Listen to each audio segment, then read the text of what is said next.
Musalia Mudavadi, the CSS present, PSS present, and all the protocols. Let me leave it at that for now, because of time.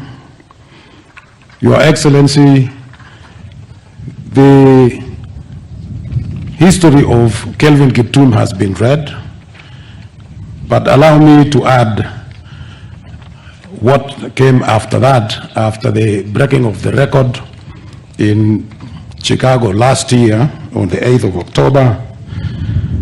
After this, Kevin Kiptum came home here and we welcomed him back, and he indicated to us that he was training with a plan of being the first human being to lower the time of 2 hours and 35 minutes to below 2 hours.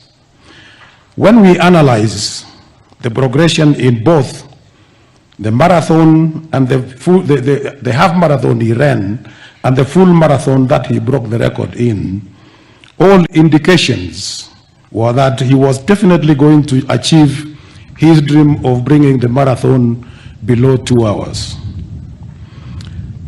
On the 11th of December, 2023, Kevin Kiptum was voted as the world best male athlete of the year on long distance running. He was then awarded the winning trophy in Monaco by the president of World Athletics, who is with us here today, Lord Sebastian Coe.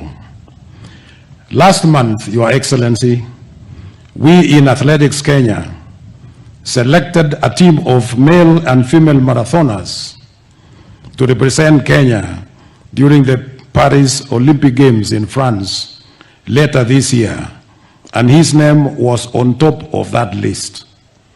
We are going to miss him in Paris. In our hope